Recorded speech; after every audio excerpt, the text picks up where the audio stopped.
Bonjour à tous et bienvenue dans un nouvel épisode de French Podcast. Je suis Estelle. Et moi, c'est Arnaud. Nous sommes ravis de vous retrouver aujourd'hui pour discuter d'un sujet qui touche beaucoup d'apprenants du français. Exactement. Aujourd'hui, nous allons parler d'un phénomène très courant. Pourquoi de nombreuses personnes comprennent bien le français écrit, mais se sentent complètement perdues face au français oral? C'est une situation frustrante que vivent beaucoup d'apprenants. Vous savez lire des articles, des livres en français, mais dès que quelqu'un vous parle à vitesse normale, c'est la panique. Nous avons reçu plusieurs messages d'auditeurs qui nous ont fait part de cette difficulté. Alors dans cet épisode, nous allons explorer les raisons de ce décalage et surtout vous donner des pistes pour améliorer votre compréhension orale. Nous commencerons par analyser les différences fondamentales entre le français écrit et oral qui sont plus nombreuses que vous ne le pensez. Ensuite, nous identifierons les obstacles spécifiques qui rendent la compréhension orale si difficile, comme la vitesse de parole et les expressions idiomatiques. Nous parlerons aussi de l'influence des méthodes d'apprentissage traditionnelles sur ce problème. Et bien sûr, nous terminerons par des conseils pratiques et des ressources pour vous aider à progresser. Alors, Arnaud, prêt à plonger dans ce sujet passionnant? Tout à fait, Estelle. Commençons sans plus tarder. Entrons maintenant dans le vif du sujet. Les différences fondamentales entre le français écrit et le français oral. C'est là que se trouve la clé pour comprendre les difficultés que vous rencontrez. Tout à fait. La première grande différence, c'est que le français écrit est beaucoup plus stable et codifié que le français oral. À l'écrit, vous avez le temps d'analyser les structures, de comprendre la grammaire. Mais à l'oral, tout va très vite. Et surtout, en français, ce qu'on écrit et ce qu'on prononce peuvent être très différents. Prenons l'exemple du mot « monsieur ». À l'écrit, vous voyez M-O-N-N-S-I-E-U-R. Mais à l'oral, ça devient « messieurs ». Monsieur. Ou le fameux phénomène des lettres muettes. En français, nous adorons les lettres qu'on écrit, mais qu'on ne prononce pas. Dans des mots comme « tant », « tous » ou « petit », plusieurs lettres sont complètement silencieuses. N'oublions pas les liaisons qui peuvent vraiment dérouter les apprenants. Quand je dis « les enfants », ça sonne comme « les enfants ». La liaison fait apparaître un son Z qui n'existe pas à l'écrit. Et si on parlait des contractions? À l'écrit, vous voyez « je ne sais pas », mais à l'oral, la plupart des Français diront « je sais pas » ou même « je sais pas ». Exactement. D'ailleurs, ces contractions ne sont généralement pas enseignées dans les manuels de français, ce qui explique pourquoi les apprenants sont souvent perdus face au français familier.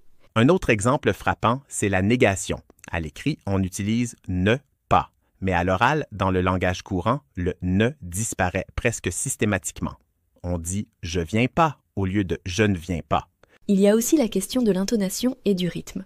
Le français a une mélodie particulière, avec un accent tonique généralement placé sur la dernière syllabe des groupes de mots. C'est très différent de l'anglais ou de l'espagnol, par exemple. Sans oublier que le français oral utilise beaucoup de petits mots de liaison. Alors, donc, en fait, voilà, qui ponctuent constamment nos phrases, mais qui peuvent paraître superflus pour les apprenants. Donnons un exemple concret.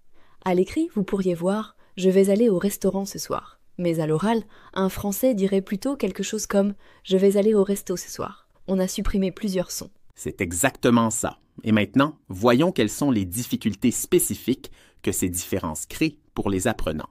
Parlons maintenant des obstacles spécifiques que rencontrent les apprenants quand ils essaient de comprendre le français oral. Le premier, et peut-être le plus évident, c'est la vitesse de parole. Absolument. Les francophones natifs parlent généralement très vite. Nous enchaînons les mots, nous faisons des liaisons, et tout ça donne l'impression d'un flux continu difficile à découper pour l'oreille non entraînée. J'ai souvent entendu des apprenants me dire « Quand tu parles lentement, je comprends tout, mais dans une conversation normale, c'est comme si j'écoutais une autre langue. » Et c'est normal, notre cerveau a besoin de temps pour traiter l'information. Quand on lit, on peut prendre son temps, revenir en arrière si nécessaire. À l'oral, cette option n'existe pas. Un autre obstacle majeur, ce sont les expressions idiomatiques. Quand un Français dit « j'ai la dalle » ou « il pleut des cordes », même si vous connaissez tous les mots individuellement, le sens global peut vous échapper complètement. Sans parler du langage familier et de l'argot. Des expressions comme « c'est chelou » pour dire « c'est louche » ou « c'est bizarre » ou « être vénère » pour « être énervé » ne figurent pas dans les manuels de français langue étrangère.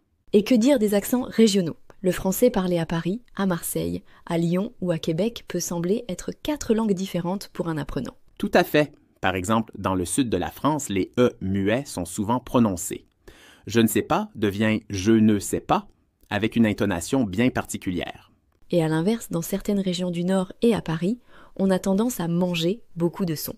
Qu'est-ce que tu fais devient ce que tu fais, presque comme un seul mot. N'oublions pas non plus les différences de vocabulaire selon les régions. Un pain au chocolat à Paris est une chocolatine dans le sud-ouest. Une serpillière peut devenir une wassingue dans le nord. Il y a aussi le débit irrégulier de la parole naturelle. On accélère sur certains passages, on ralentit sur d'autres, on fait des pauses, des hésitations. C'est très différent des enregistrements bien articulés des méthodes d'apprentissage. Et tout cela crée ce fameux décalage. On peut parfaitement comprendre un texte écrit en français, mais se sentir complètement perdu face à une conversation ordinaire. Abordons maintenant un aspect crucial souvent négligé, l'impact des méthodes d'apprentissage sur ce décalage entre compréhension écrite et orale. C'est vrai que les méthodes traditionnelles d'enseignement du français comme langue étrangère privilégient généralement l'écrit. Quand on regarde les manuels scolaires classiques, que trouve-t-on? Des textes, des règles de grammaire, des exercices écrits. Exactement. Et même quand il y a des exercices d'écoute, ce sont souvent des dialogues artificiels, lus lentement, avec une articulation parfaite. Rien à voir avec la réalité d'une conversation entre natifs. Sans oublier que les évaluations et les examens officiels accordent généralement plus de points aux compétences écrites. Ce qui est mesuré et valorisé, donc les apprenants et les enseignants se concentrent naturellement sur ce qui sera évalué. J'ai enseigné le français pendant des années et je dois avouer que c'était plus facile de corriger des exercices écrits que d'organiser des activités de compréhension orale pertinentes. L'écrit est plus tangible, plus facile à évaluer. Il y a aussi cette idée reçue que pour parler correctement une langue, il faut d'abord maîtriser parfaitement sa grammaire et son orthographe. Résultat, des apprenants qui connaissent par cœur les règles du subjonctif, mais qui paniquent face à une simple conversation. Et pourtant, les enfants apprennent leur langue maternelle en commençant par l'oral, pas par l'écrit. Ils ne connaissent pas les règles de grammaire, mais ils communiquent efficacement. Absolument. Une autre raison de ce décalage est que l'apprentissage de l'écrit est plus autonome. Tu peux lire un livre à ton rythme, chercher les mots que tu ne comprends pas. Pour l'oral, tu as besoin d'interlocuteurs, ce qui n'est pas toujours facile à trouver. Sans parler de la peur du ridicule.